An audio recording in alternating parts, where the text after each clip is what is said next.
And now, Mystery Theater, brought to you in part by True Value Hardware, your store of first choice.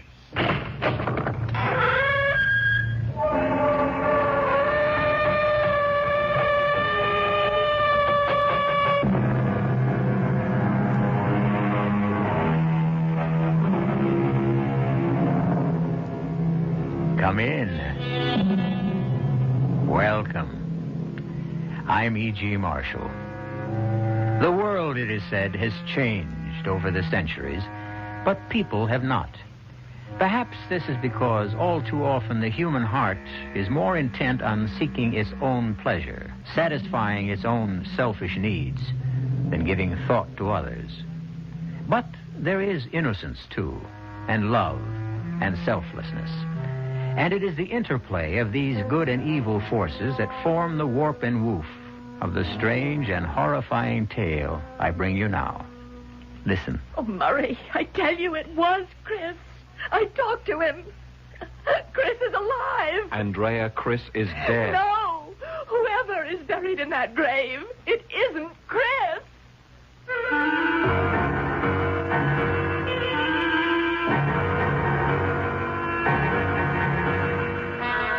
Our mystery drama, My Sister, Death, is written especially for the Mystery Theater by George Lowther and stars Paul Hecht and Beatrice Straight.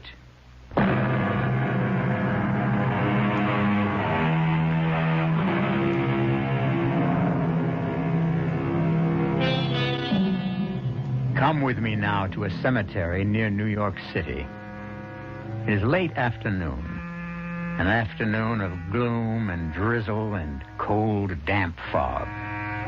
Two women, half shrouded in the fog, walk amongst headstones that rise like white bones in the gray of the afternoon. They are sisters, these two, Andrea and Sybil Carter, and they are walking toward a certain grave. Really, Andrea, it seems to me we could have skipped visiting Chris's grave today. You needn't have come if you didn't want to, Sybil. When we buried our brother 2 weeks ago, I vowed to visit him every day. That's what I'm doing. But you can't go on doing this the rest of your life. Even Murray has asked you to be reasonable about it. Yes, come once a week, he says, or once a month. Well, you know what that would lead to. Coming not at all. No. I love Chris more than anyone else in the world, and I'm... Who's that? What? Someone... A man standing beside Chris's grave. Can just make him out in the fog. I don't see... Oh, yes. A man standing with his head bent as if he were praying. He's raising his head. He's turning towards us. Sybil. Oh, Sybil, my God. My God, it's Chris. Oh, Andrea, don't be silly. It couldn't possibly be. It is. I tell you, it's Chris. It's Chris. Andrea!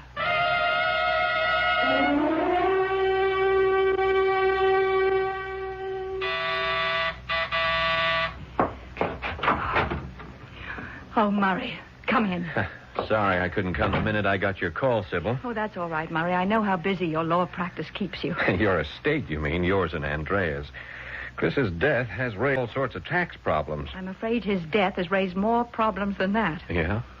Yeah, what is this all about? I told you on the phone. You didn't really tell me what I thought I heard. Andrea is convinced she saw Chris. Saw him today in the cemetery, standing beside his own grave. Oh, come on, Sybil. What kind of nonsense is... Murray, please. I'm telling you the truth. Where is Andrea? In her bedroom, sleeping. Dr. Swanson gave her a strong sedative. Murray, she was in such a state, so hysterical. Look, let me get this straight. You and she went to Chris's grave this afternoon? Yes. We were walking toward the grave when we noticed a man standing beside it. And there was a man? Oh, yes. I saw him, too. He was standing beside the grave with his head bent, as if he was saying a prayer or meditating or something. I said I wondered who he could be when he raised his head and turned towards us. Huh. That was when Andrea started to scream, "It's Chris, it's Chris." And then she just fainted. Went out cold. Who was the man? I don't know. Well, what do you mean you don't know? You didn't see his face? You didn't talk to him? It was a foggy day, Murray. It's been foggy all day, and out there at the cemetery it was very foggy. I could barely see his face. And so if it comes to that, neither could Andrea. Well, this is the strangest thing I've ever... Tell me, has Andrea had any other brainstorms like this one? Well, has she? Well, Murray, Now, look, sweetie, I'm your attorney, yours and Andrea's. If something not quite right is happening, you can tell me. In fact, you'd better tell me. Oh, Murray. You're more than just our lawyer. You know that. It's no secret that Andrea's in love with you. And that I am, too. And that I'm in love with both of you and can't make up my mind between you. But what has that to do with it? Oh, she'll pull herself together sooner or later and straighten out. Chris's death was a terrible blow to her, that's all. It was a blow to you, too, wasn't it? More than a blow, Murray. A puzzle. I still can't figure out how he could have fallen over a railing nearly chest high. 18 stories to the street below. Frankly, I keep wondering about that, too. But about Andrea now... Murray, the truth is she's been acting very strangely. What do you mean, strangely? Well, imagining things. Like Chris this afternoon. And, well, a few days we went shopping downtown. And I took the Bentley. When we went back to the parking lot to get it, Andrea looked shocked when the attendant brought it around. Why shocked? Well, she swore up and down that we'd driven into town in the Jaguar. That's crazy. Murray, please don't say that. Don't even use that word. Something even stranger happened last night. What? Well, we'd had dinner here in the apartment. And Andrea said she was going to walk down to the corner to mail a letter and get a breath of fresh air. I stayed at the table having another cup of coffee. Well, when she came back from mailing the letter... You couldn't have gotten much fresh air in that short a time. Fresh air? What are you talking about? What is all this? What's all what? Well, the table. The food, the dirty dishes. What do you think it is? I'm asking you. What is this? Oh, it's what's usually left after two people have had dinner. What two people? Oh, Andrea, come on now. Will you answer me? What do you want me to say? We had dinner. You went out to mail a letter and get a breath of... Andrea, what's the matter? We did not have dinner here. We didn't. We had it at Delahanty's. I see, just like we used the Jag instead of the Bentley the other day. Now, what kind of a crack is that? No crack. Andrea, no crack. All I'm saying is you're imagining things again. I did not imagine the Jaguar. I am not imagining this. You and I had dinner at Delahanty's, not here. In that case, Andrea, where have you just come from? Come from? You went out to mail a letter and get a breath of fresh air, you said. You just came back. You just now walked through the door. If that doesn't prove... You're forgetting the earring. Earring? What earring? Here, look. You can see for yourself I've only got one earring on. Well, you must have dropped it when you... That's exactly what I said less than 15 minutes ago. When we got home from Delahanty's and we're getting out of the car, I said, Sib, I've lost an earring. One that's from that jade pair that Murray gave me for my birthday. I said I wanted to search the car. And that's what I've been doing. I haven't been out mailing any letters. I've been searching in the car for that jade earring. Damn it, Sybil, don't look at me as if I've lost my senses. You know, I'm beginning to be afraid you have. I tell you, Sybil... If we had dinner at Delahanty's, what is all this food and these plates and everything else doing on this table? I don't know. Well, darling, I do. We had dinner here. No. I'm certain we couldn't have. What are you going to do? I'm going to call Delahanty. He saw us there tonight. He came over to our table and chatted with us. We'll soon see whether we dined there or we didn't. Andrea, dear, please. You're simply going to embarrass yourself. Delahanty's. Del, is that you? Yes, who's this? Andrea Carter, Del. Nice to hear from you, Miss Carter. Calling for a reservation? What? We're pretty full up, Miss Carter, but I'm sure I can arrange something if Del... Yeah? Del, my sister and I, didn't we have dinner at your place tonight? You put me on, Miss Carter? We didn't dine there tonight? If you did, I didn't see you. Thank you, Del. He says we weren't there tonight. Darling, we weren't. Then I did imagine it all. Afraid you did, yes. But it was all so real. Oh, Sybil. Sybil, I'm going out of my mind.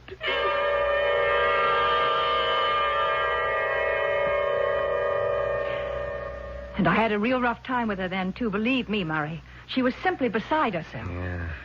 A Jaguar, this business of Delahanty's, and now today imagining she saw Chris at his own grave. Murray, you don't think she's... Well, you know. I don't know. Grief hits some people like a sledgehammer, belts them so hard they never recover. Trouble is... Yes? Trouble is... Andrea isn't that kind of people.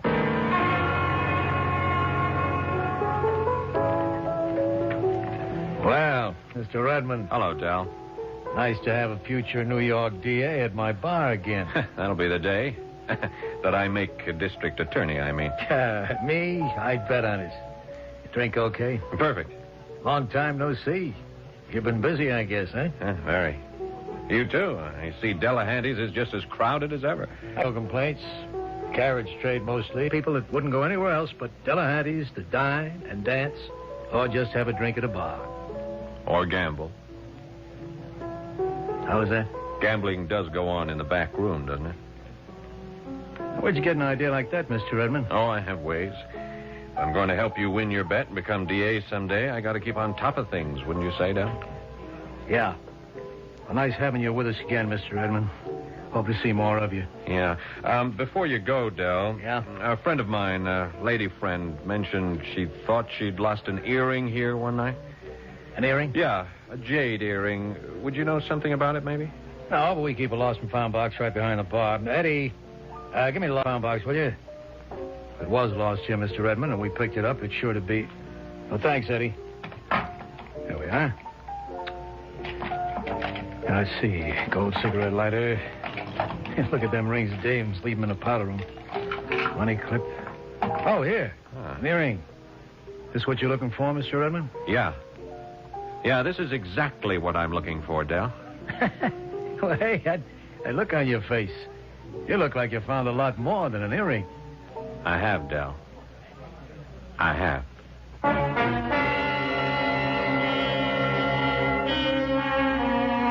Murray Redmond has indeed found more than just Andrea Carter's earring. He has also found that she didn't imagine dining at Delahanty's. Nor then, in all likelihood, did she imagine driving into town in the Jaguar which unaccountably turned into a Bentley. But as for imagining or not imagining her dead brother standing beside his own grave, well, we'll get closer to the answer to that when I return in a few moments with Act Two.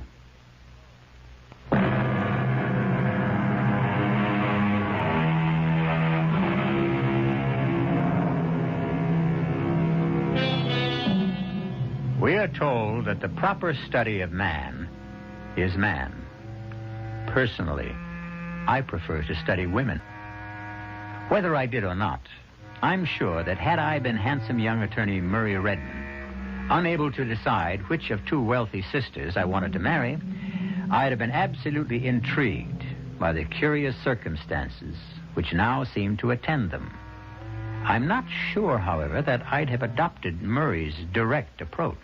Sybil is either trying to drive you crazy, Andrea, or she's setting you up for commitment to a sanitarium. I can't believe this, Murray. Here's the earring to prove it. But isn't it possible that somebody else lost an earring at Delahanty's? The duplicate of mine. Okay. It isn't. Oh, Murray, I can't believe that. What you're saying is you don't want to believe it. I don't either, but facts are facts. You and Sybil had dinner at Delahanty's last night. She arranged things to make it look as if you dined here. And face it, Andrea, if you hadn't lost the earring, and I hadn't picked it up at Delahanty's right at this minute, you'd think you were going off your rocker. And frankly, so would I. Well, it was clever of you to check for the earring at Dell's. Well, I'm a pretty smart fella, you know. Smart enough, anyhow, to smell a rat when I come across it. Like this dinner business or the car nonsense or Chris standing beside his own grave. Yeah, and I might as well tell you now, Andrea, I don't believe Chris's death was accidental. Murray. No one could have fallen over that railing. Fallen off accidentally, yeah. If he'd been sitting on the railing, even taken his own life if it comes to that. No, personally, I think he was pushed. Murray, do you realize you're accusing Sybil of murder? I do. And of trying to make it look as if I'm crazy. Yeah?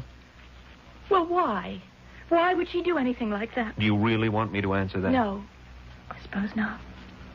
If what you say is true, and it isn't, the answer could be that Sybil wanted to get control of all our money. And me. You? To lay it on the line, Andrea, she's in love with me. So am I. What else is new? Well, there you have it. With you out of the way, Sybil would have, or think she'd have, a clear field. I just don't know what to say or do. Well, if do, at least for the moment, is simply to play along. You see, what I want is to get enough evidence against Sybil to nail the truth and her to the wall. You know, I'm simply dumbfounded. Oh, it can't be true, Murray. It simply can't. We all have more than one side, or sides we usually conceal. Yes, I know. But... Oh. What's the matter, Andrea? What is it? That painting. On the wall there. Yeah, what about it? Well, you've seen it before. Look at it. I'm looking at it. So what? 3 children playing on a lawn. There were always 4. 4 kids? I mean, are you sure? Well, I'm positive. There were 2 boys, 2 girls, and now they're 2 girls, but only 1 boy. Murray, this isn't another of Sybil's... Well, we'll soon find out. Let's just have a close look at the painting. Well? No, I don't see... Wait a minute. Sure. Oh, man, what a skillful job. Skillful? Yeah, of painting out the figure of the second boy. Here, see for yourself. You'd never know that figure had been painted out if you didn't look closely, very closely. You see? Well, yes. My God. It is true, then, that Sybil is... I'm afraid so, Anna. However you look at it, Sybil is guilty. Guilty as sin. All I've got to do is prove it.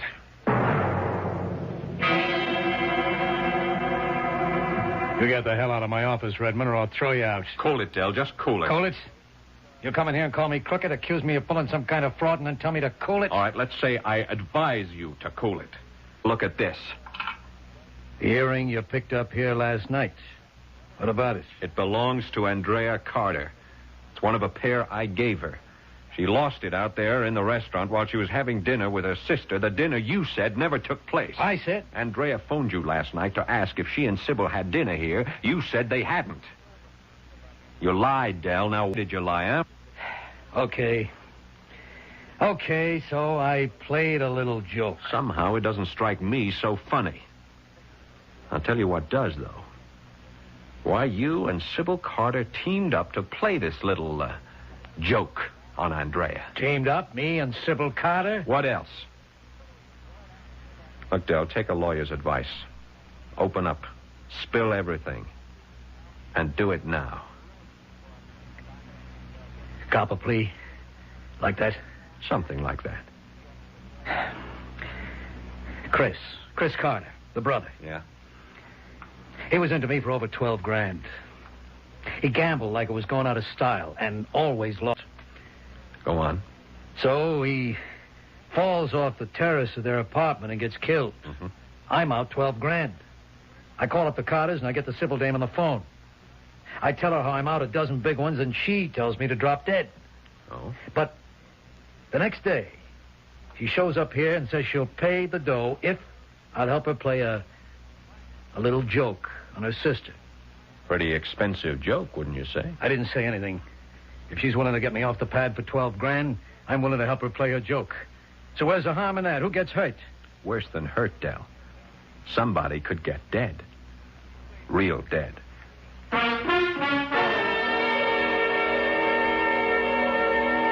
Dell broke down and told you the whole story.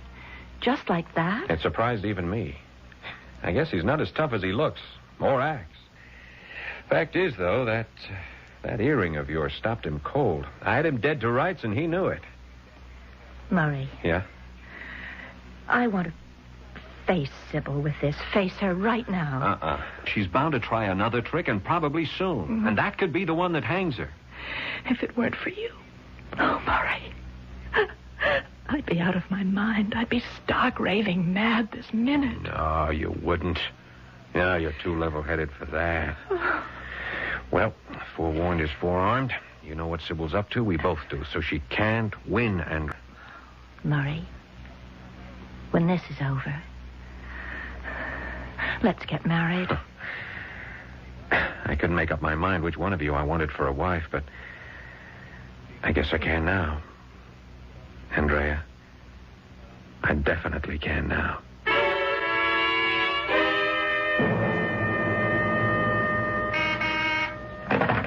Yeah.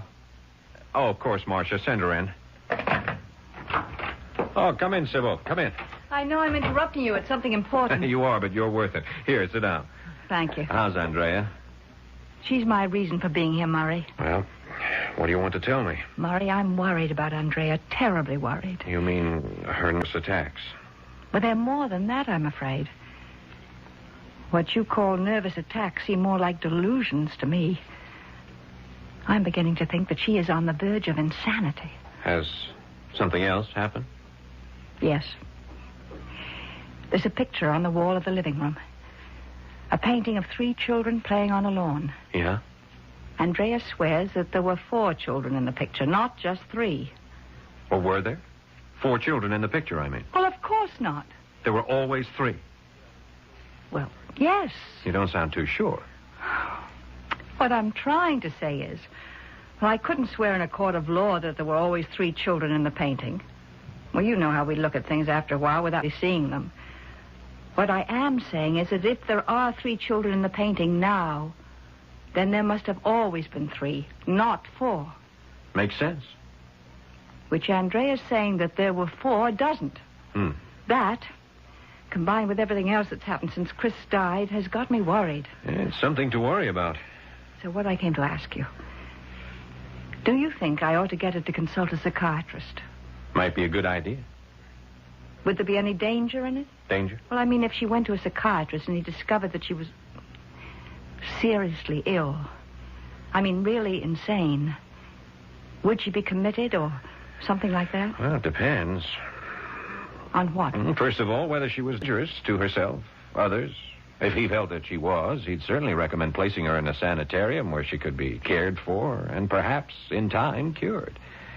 If that was to happen, if he made that decision, you'd have to sign papers of commitment. Oh. Would you? I don't suppose I'd have any choice, would I? Oh, there's always a choice. Another thing. If anything like that were to happen, what about the estate? You know as well as I do, Sybil, that you'd be in complete control. Well, no, I didn't know. Your father's will divided his fortune equally among the 3 of you. You, Andrea, Chris. You and Andrea came into Chris's share when he died several weeks ago. If you signed papers certifying Andrea as insane, she would be declared incompetent to handle her affairs, and as next of kin, you'd take over for her. You didn't know that? As I said, I don't know much, if anything, about these things. That's why I came to see you. Yeah. Well, now you know. Sorry, excuse me, Sybil. Yes, Marcia. Oh, yeah, put her through. Murray, come quickly, please. Andrea, what is it? Murray, we're wrong. All wrong. It isn't Sybil. She's not playing tricks. Murray, I am going out of my mind. What happened? I can't talk. Murray. Yeah. Please, God. Andrea, where are you? Okay, I'm on my way.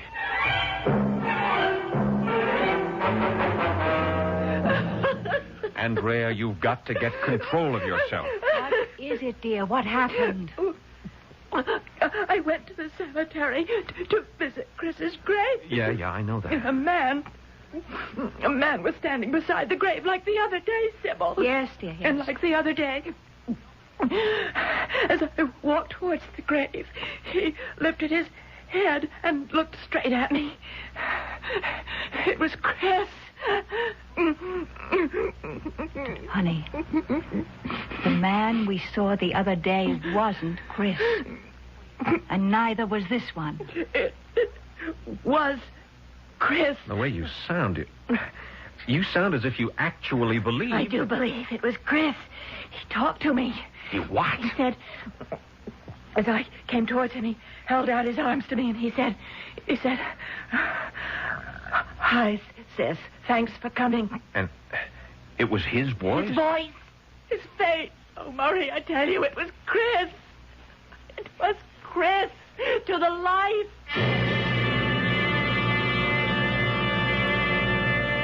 Well, if you're shocked, think how shocked Murray Redmond must have been. His entire theory that Sybil is trying to have Andrea committed out the window, just like that. On the other hand, Chris couldn't be standing by his own grave. Could he? Perhaps we'll find out when I return shortly with Act 3.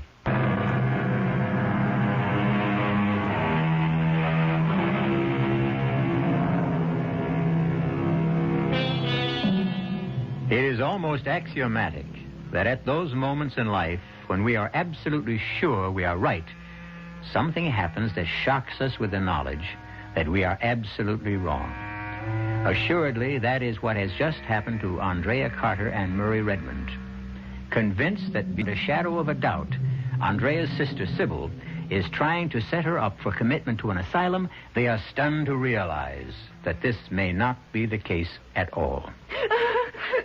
But, Andrea, what you're saying is impossible. It couldn't have happened. Oh, I tell you, it did. Murray, I'm going to phone Dr. Swanson. Okay. I'm sure you'll come right over. Come on, Andrea. What is the meaning of this? What? Chris is dead. You couldn't have met him at the grave. You couldn't have talked to him. Murray, please believe me. It happened. It was Chris. It's incredible, inconceivable. You say you talked with him? What did you talk about? What did you say? He said, "Hi, sis. Thanks for coming." And you? For a few minutes, I couldn't say anything. All I could do was just stare at him. And he looked at me and he said, "Trust me, sis. I'll explain everything in time. I just wanted you to know that I'm alive." And then what happened? And then he said he was going to leave me then, but that I'd see him again soon, and he kissed me on the cheek. Kissed you? Yes. And then he began to walk away, and I started after him, but he turned, and then he said, No, don't follow me. You'll understand in time." And I let him go. I let him walk out of my life again. I can't believe any of this. I can't believe it either, but it happened. Oh, Murray, what does it mean? This can't be one of Sybil's tricks. The man I talked to was my brother. I don't know who we buried in that grave, but it couldn't have been Chris. It was. It couldn't. I was there. I was there when they closed the casket. I was one of the pallbearers. Oh, Dr. Swanson's on his way over. How are you feeling, Andrea? I'll be all right. Would you like a drink now? Oh, yes, I could use one, Sybil. Murray? Yeah, I could too. Double, please. Murray, Chris can't be alive, and yet, Murray, we are going to have to open the casket. Oh, no. Sybil's right. Oh, no. I've got a court order this afternoon. Don't look so horrified, Andrea. You don't have to be there. Oh, but yes, I do. Oh, Andrea, why? I know what you're thinking. Both of you now. You're thinking I'm out of my mind. I don't. You must. What I've told you is crazy.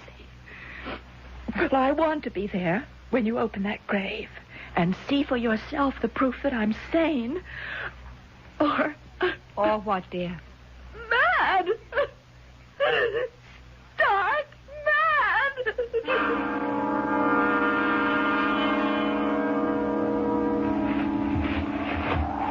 All right, gently, boys. Gently.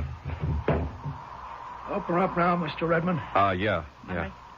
I can't look. That's all right, Sybil.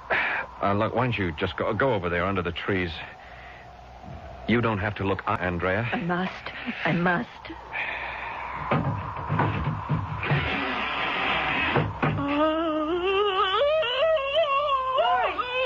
No, stay there, Sybil. Sybil, don't come here. Don't look. Murray. All right, close it up, boys. Close it up. The coffin, who's in it? Is it... Yes, it's Chris.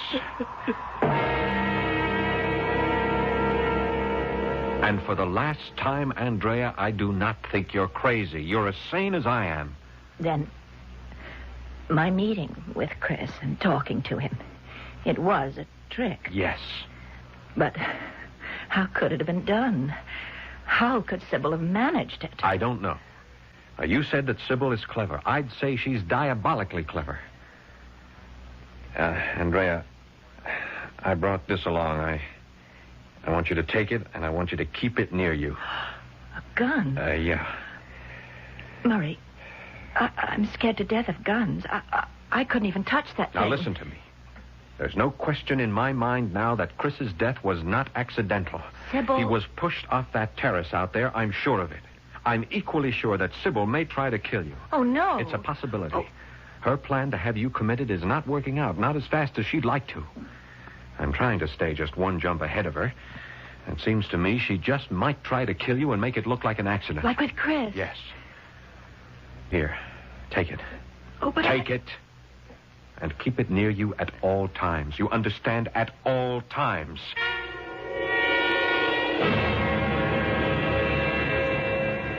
Oh, sorry, Andrea. I hope I didn't wake you. No. Just resting, Sybil. You want something? Well, yes. I thought we might talk. About what? Andrea, I've been doing a lot of thinking about this, about you. And I think you ought to see a psychiatrist. Oh. So does Murray. Anyhow, he doesn't think it would be a bad idea. You've discussed it with Murray, have you? I love you. Murray loves you.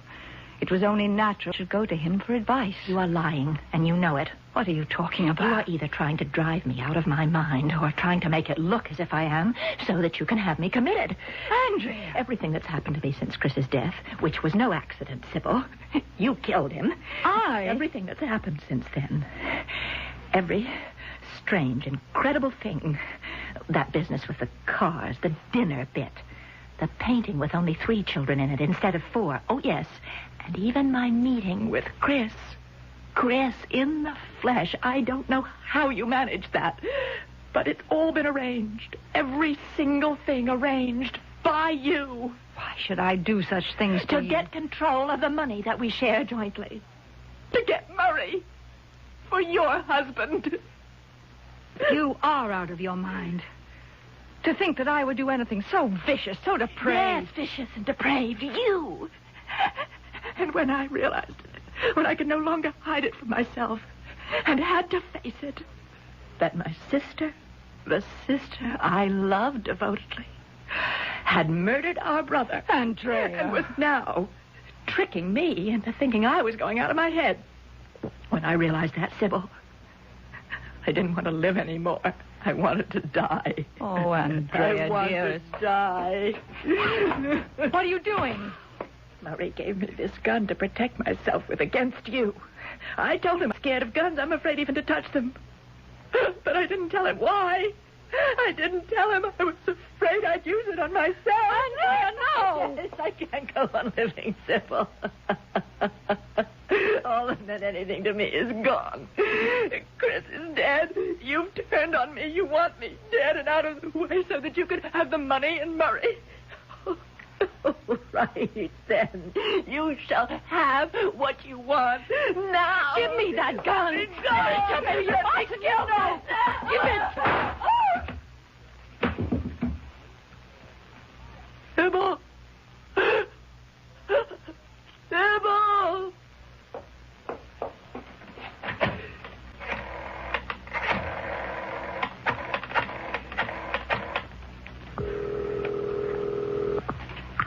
Hello? Murray? This is Andrea. Yes, Andrea. Murray? I've just killed Sybil.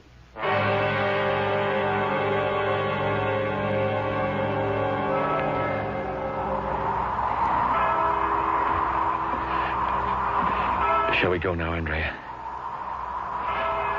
Andrea, dear, the funeral's over. So is my life. They're both down there now.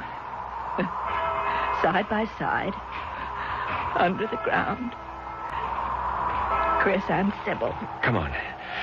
It's cold. You're shivering. Come on now. All right. I never thought, when I vowed to visit Chris's grave every day, I never thought that in a few short weeks we'd be visiting Sybil. What's the matter? Why have you stopped? Someone coming towards us on the path. Look, they're under the trees. What? God, it looks like Sybil. You're imagining things. No, look, it's a woman. You can see her clearly now. Sybil's clothes, the blue suit that she wore, the Sybil's hat. Murray, it is. It can't be, but it is Sybil. Why, Andrea. What are you doing here? What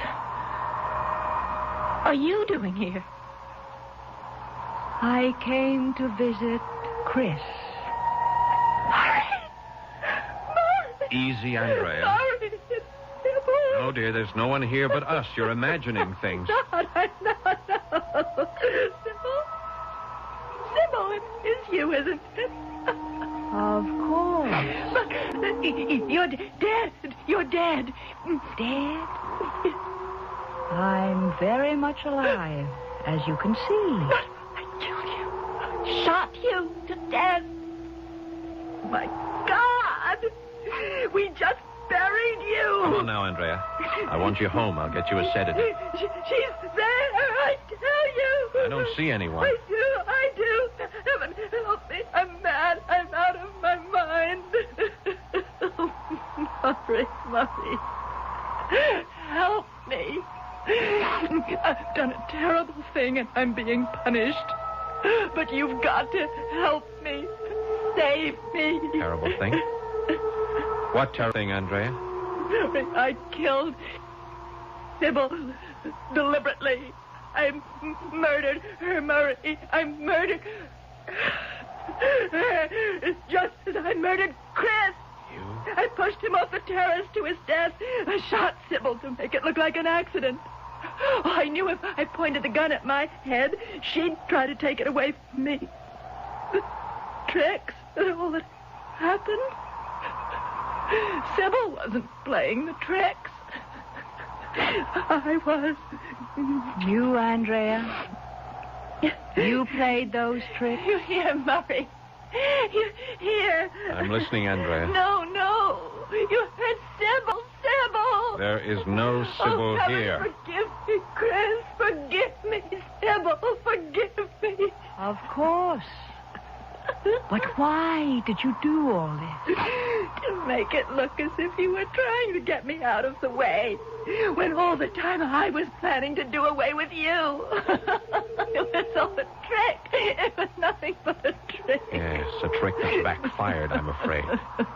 Backfired on you, Andrea. What? You heard me correctly. You've been fooled. Fooled by your own trick. Understand? I don't. Tell her, Sybil. She is standing there. Yes, Andrea. I am. And very much alive. What? How? Huh? Oh, Murray. You tell her. I can't. Andrea, you went too far. You overreached yourself. Your story about meeting Chris clinched things for me. Oh. It was impossible. Either you had to be insane, and I knew you weren't, or you had to be lying. And that was when I decided to force your hand and use a few tricks of my own. Oh, what about the gun you gave me? It contained blanks. Oh. I took Sybil into my confidence. I had to, and she played her part very well. I'm sorry, Andrea. But you did bring it on yourself. Yes. Yes, I did. All right, Andrea. Let's go. No. What? want to go home with you. I'm too ashamed. Please. I don't want to go home. We're not going home, Andrea. We're going to the police.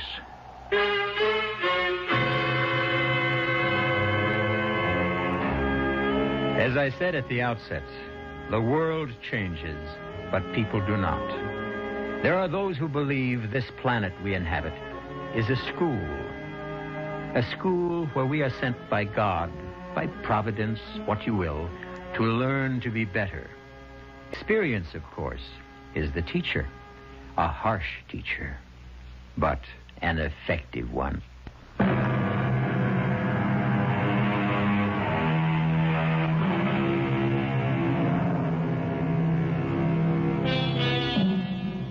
I think you'll want to know that Sybil Carter is now Mrs. Murray Redmond, and they are very happily married.